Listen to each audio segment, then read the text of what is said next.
Welcome back, listeners. Ready for another deep dive? Always. Okay, good, because today we're going deep into the world of NLP, NLP. neuro-linguistic programming. Yeah.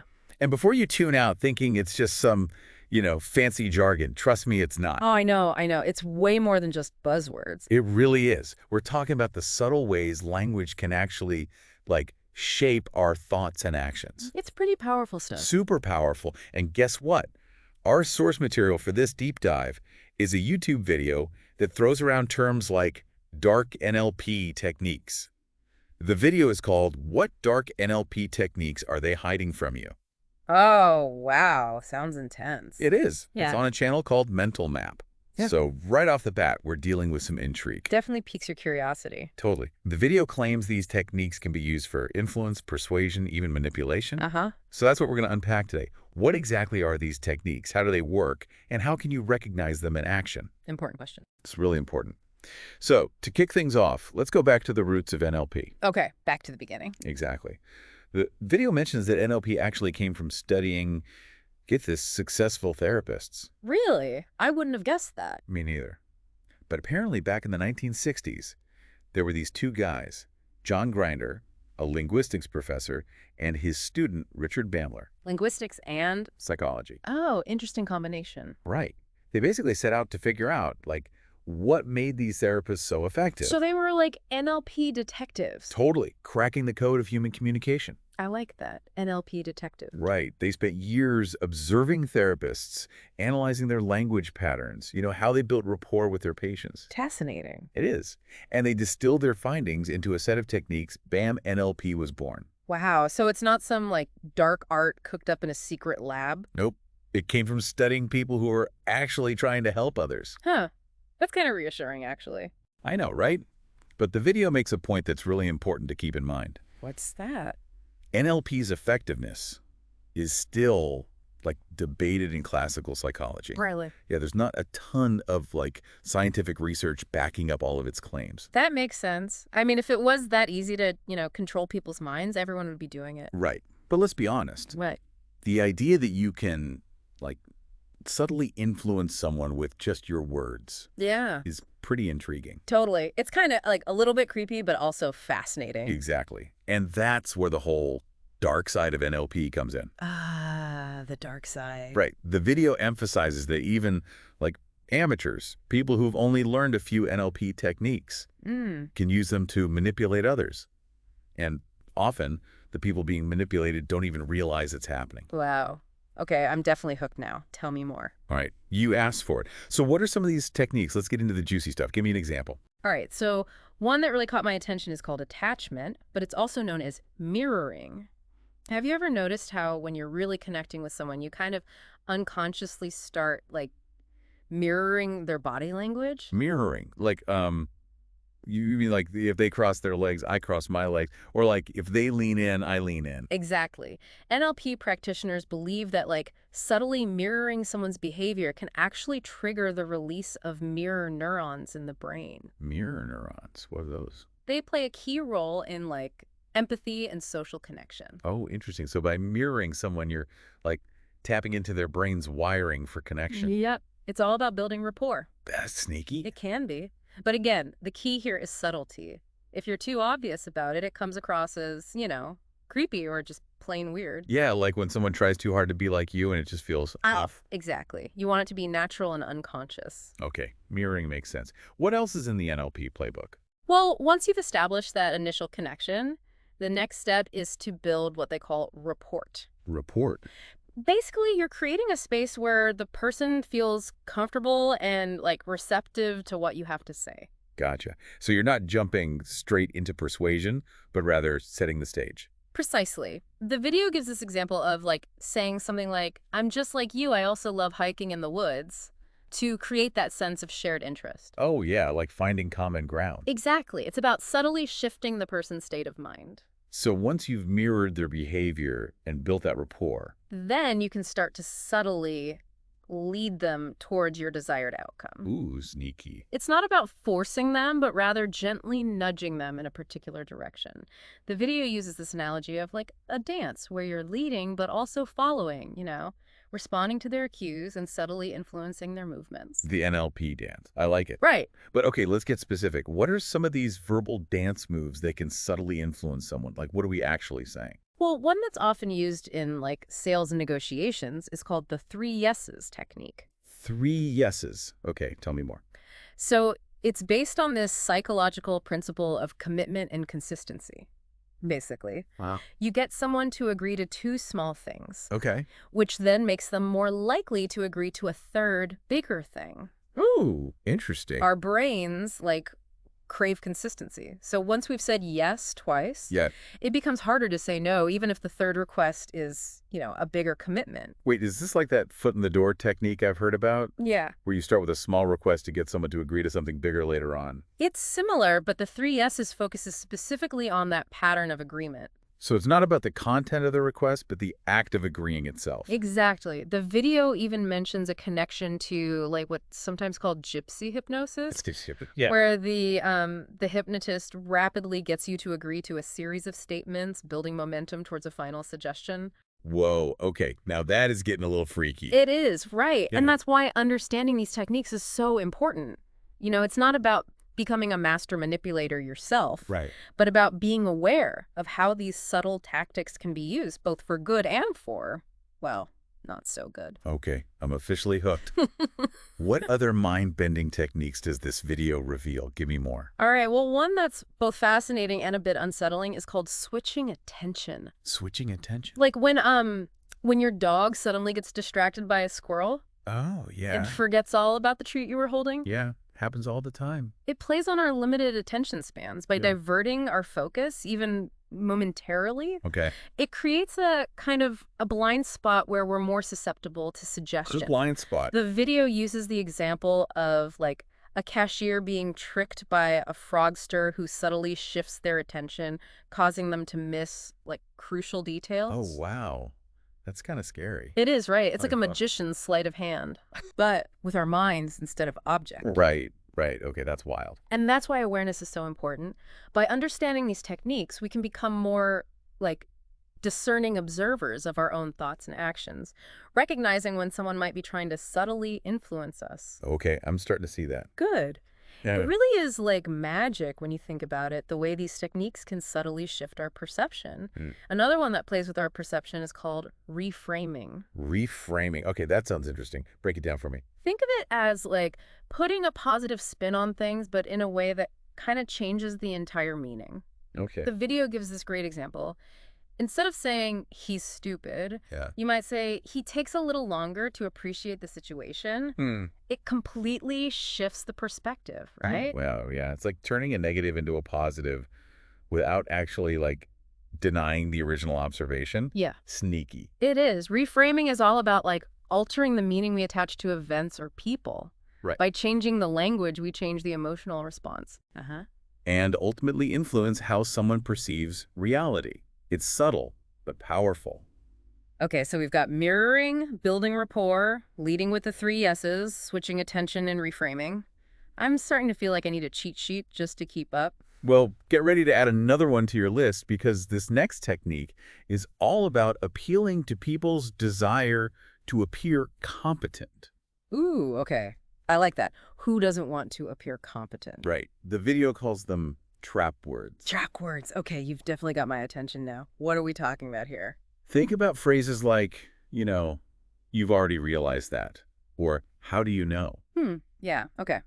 They subtly challenge the listener's knowledge, making them more likely to agree with you just to avoid looking, uninformed. Oh, wow. I could see how that would work. No one wants to admit they don't know something, especially if it's presented as something they should know. Exactly. Yeah. These phrases trigger our, need for validation. We all want to appear knowledgeable and competent, so we're more likely to, go along with statements that imply we already possess the understanding. So it's a way of bypassing critical thinking. Exactly. It's like those moments when you nod along in a conversation, even though you have no clue what's going on, just to avoid looking clueless. Precisely. And NLP practitioners can use these trap words, strategically to steer the conversation in their desired direction. Okay, this is getting deep. Yeah. What other sneaky tactics do they have up their sleeves? Well, this next one is less about words and more about, disrupting expectations. Okay. It's called break in the pattern. Breaking the pattern, like suddenly doing something unexpected. Exactly. It could be like an unusual phrase, a sudden change in volume or tone, or even like a physical gesture. Okay. Anything that like disrupts the usual flow of interaction Right. to make the other person more receptive to what you say next. So it's about throwing them off balance so they're more open to suggestion. Mm. Kind of like a mental head fake. Exactly. It's like shaking up a snow globe. Ooh, I like You that. know, everything settles differently once the disruption settles. Right, right. Think about those moments when someone does something completely unexpected. You're more likely to like pay attention and remember what happens next. Okay, I'm starting to see how all these techniques can work together to create a pretty powerful toolkit for influence. Mm. What else is in there? Well, this next one is a classic negotiation tactic, the illusion of choice. Illusion of choice. Sounds intriguing. It's all about giving someone a choice between two options, both of which are like favorable to you. Okay. The video uses the example of asking a child, do you want to do your homework now or later? Right, Either way, they're still doing their homework. right. It's like those, would you like fries with that? Mm, Moments you're getting a choice, but it's not really changing the outcome that much. exactly. It plays on our desire for like autonomy. Even if the choices are limited and pre-selected, the act of choosing makes us feel like we have control, so we're more likely to, comply. It's a subtle way of steering someone towards your desired outcome without them feeling like forced. Okay, that one's definitely going in my mental NLP tactics file. What else do we have? This next technique is about like tapping into our shared values and beliefs. Okay. They're called truisms. Truisms, like those quotes you see on inspirational posters. Kind of, Yeah. but in this context, truisms are like universally accepted statements that are hard to disagree with. Okay. And that's what makes them powerful tools for persuasion. The video gives examples like, Yeah. all people strive for happiness, or every business person seeks to make a profit. Right, right. Okay, I see. So by framing your argument within these like universally accepted truths, you're making it harder for someone to disagree without looking like they're going against like common sense. Exactly. It's like creating an us versus them dynamic where disagreeing with you means disagreeing with like basic human values. That is sneaky. Okay, what else do we need to watch out for? Well, this next technique is a bit more concerning because it's all about like overloading the listener with information Okay. to make them more suggestible. The video calls it dumbing down, which sounds kind of harsh, It does. but it's essentially about overwhelming someone's cognitive capacity. Dumbing down. So like when you're trying to explain something complex and you just end up confusing the person even more. It's similar, but more like intentional. It involves, bombarding the listener with information, jumping between topics, using complex language to essentially like wear down their critical thinking faculties. So it's like that feeling of information overload you get when you're trying to process too much at once. Yeah. Your brain just kind of shuts down and goes into autopilot. Exactly. And when we're in that overloaded state, we're more likely to accept what's being presented to us without like questioning it. It's a form of manipulation that can be very effective, especially if the person delivering the information is seen as, an authority figure. Okay, that's a Yeah. bit scary. It's like they're hijacking your brain by Yeah. overloading it with information. What other mental hijacking techniques should we be aware of? Well, this next one uses questioning, Okay, not for like genuine clarification, but for manipulation. gotcha. It's called intentional interrogation. Intentional interrogation. Yeah. So it's like using questions as weapons. Essentially, yeah. It's about like wearing down the other person's resistance through persistent questioning. Even if you don't genuinely care about the answers, Uh-huh. it can create a sense of like pressure and obligation to respond, often leading the person to make concessions they wouldn't normally make. So it's not about seeking information, but about using questions to like control the conversation Right. and wear the other person down. Precisely. It's a tactic that can be particularly effective in situations where there's a power dynamic at play, Okay. like a boss questioning an employee or a parent questioning a child. Right, right. Okay. Okay, I'm starting to see a pattern here. A lot of these techniques seem to be about bypassing our rational minds and tapping into our emotional vulnerabilities. It's pretty sneaky. It is, and that's why understanding these techniques is so important. Right, It's not about becoming a master manipulator yourself, right. but about recognizing when someone might be trying to use these tactics on you. Okay, so we've got intentional interrogation, What else do they have in their bag of tricks? Well, this next one is a clever way of like disguising commands as questions. Okay. It's called the question command. Question command. Okay, that sounds like a contradiction in terms. How does that work? So instead of saying, pour me a cup of coffee, you might say, could you pour me a cup of coffee? Ah. It sounds less demanding, but the intention is the same. Ah, I see. It's like you're giving them a choice, but the only real choice is to comply. Exactly. It like bypasses our natural aversion to direct orders by framing the commands as a question. It creates that illusion of choice, making us more likely to comply without feeling, coerced. Okay, that's a subtle one. I'll have to listen closely for those question commands from now on. What else is in this NLP arsenal? This next technique is all about playing the role of the disinterested observer Okay. to extract more information. It's called false inattention. False inattention.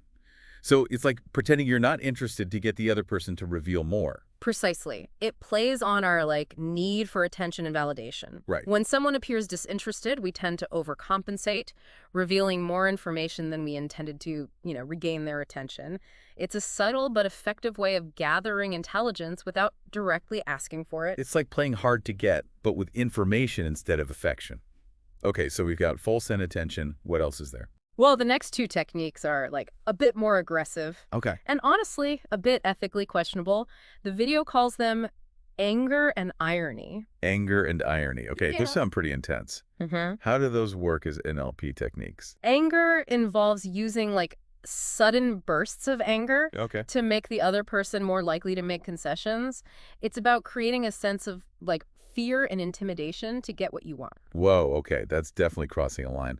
And what about irony? Irony uses a mocking tone to provoke anger and reduce critical thinking in the other person. Okay. It's about using, sarcasm and ridicule to undermine their confidence and make them more susceptible to your suggestions. So it's about using humor as a weapon. That doesn't sound very ethical either. It's not. These two techniques are definitely on the dark side of NLP. And honestly, I'd caution against using them at all. Okay. They rely on creating a negative emotional state in the other person, which is never a good foundation for healthy communication or genuine connection. Okay, good to know. So we've got anger and irony as the don't try this at home techniques.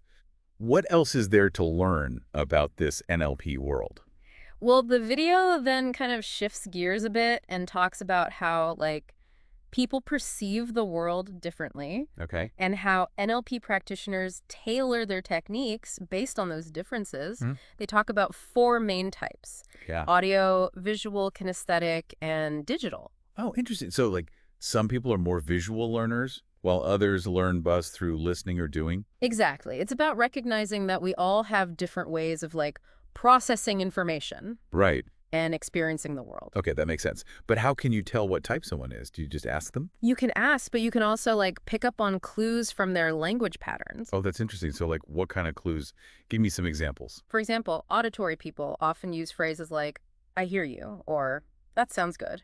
Okay. Visual people will say things like, I see what you mean, or that looks promising. Kinesthetic individuals might describe things in terms of feelings like, I feel your pain, or that doesn't feel right. And digital people will often use analytical phrases like, that makes sense, or let's break this down. Wow.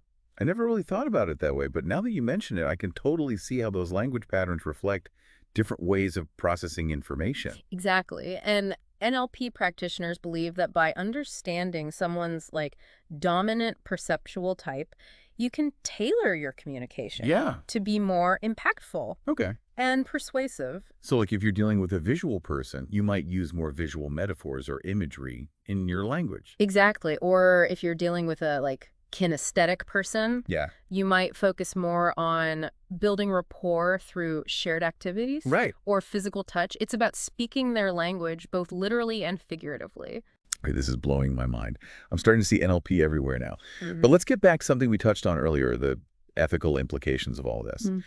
The video warns that these techniques can be misused for manipulation, especially if someone has, bad intentions. Absolutely. While NLP can be a powerful tool for personal growth and communication, it can also be used to exploit and deceive. Right. It's like any tool. Yeah. It can be used for good or bad, Right. depending on the intentions of the user. So how do we navigate this world of NLP without falling prey to manipulation?